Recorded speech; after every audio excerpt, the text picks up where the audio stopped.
हाय viewers, big एस्ट्रोविजन में आपका स्वागत है। आज हम आपको सफला एकादशी के महत्व और जीवन के सभी क्षेत्रों में इससे मिलने वाले लाभ और सफलता के बारे में बताएंगे। इस व्रत का महत्व और इसके करने का तरीका विस्तार में बताया गया। पूरी जानकारी के लिए वीडियो के अंत तक देखें।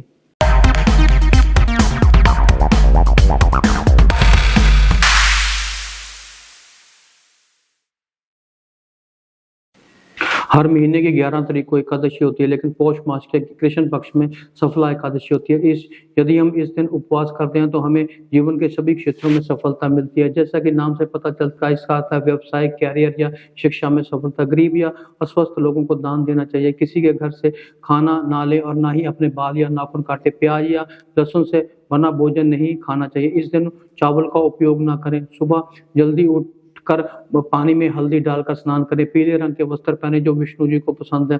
इस व्रत से जुड़ी एक कहानी है। एक बार धर्मराज युधिष्ठिर ने भगवान कृष्ण से पूछा कि पौष मास की एकादशी का नाम क्या है, हमें किस देवता की पूजा करनी चाहिए। भगवान श्री कृष्ण ने उत्तर दिया कि मैं सफला एकादशी के व्रत की तुलना में बड़े दान या यज्ञ से इतना संतुष्ट नहीं होता। यदि आप इस दिन उपवास करते हैं तो आपको 1000 वर्ष तक पूजा करने का फल मिलता है। तब सभी व्रतों में एकादशी सर्वोत्तम है। जैसे विष्णु जी सभी देवताओं में सर्वोत्तम है। आपको रात में सभी अच्छे लोगों के साथ जागरण करना चाहिए।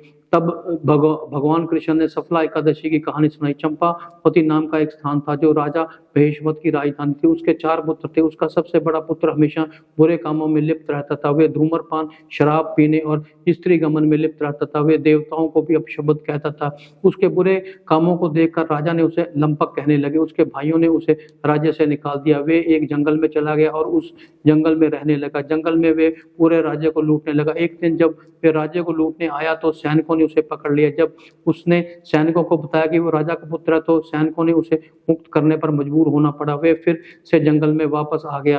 वे खाने के लिए, अपना जीवन चलाने के लिए जानवरों को मारता था। वे पीपल के पेड़ के नीचे आराम करता था। उस जंगल में उस पेड़ को देव माना जाता था। अपने संचित कर्मों के कारण उसने एकादशी का व्रत रखा। पौष मास की 10 तारीख को उसने केवल पेड़ के फल खाए और पूरी रात ठंड में बिताई। उस रात में आराम या नींद नहीं मिल पाई। वे सूर्य उदय तक नहीं उठ पाया क्योंकि वे दोपहर तक बेहोश था। दोपहर में जब वे उठा तो अपनी भूख के कारण कमजोरी महसूस कर रहा था। उसने कई फल लिए और उन्हें अपने आराम करने की जगह पर ले गया। जब तक सूर्य ढल चुका था उसने पेड़ की जड़ों में फल चढ़ाए और कहा कि लक्ष्मीपति भगवान विष्णु संतुष्ट हो। वे उस रात को सो नहीं पाया और संयोग से उसने एकादशी का व्रत का पालन किया। अगले दिन जैसे ही सूर्य उदय हुआ, एक घोड़ा उसके सामने खड़ा था। आकाश में एक आकाशवाणी हुई। भगवान विष्णु के आशीर्वाद और उसके एकादशी के व्रत से उसके बुरे कर्म नष्ट हो गए। अब उस घोड़े पर सवार होकर आपको अपने पिता के पास जाना चाहिए। आपको एक पुत्र और आपका राज्य वापस मिलेगा। ये सब सुनकर वे बहुत खुश हुआ।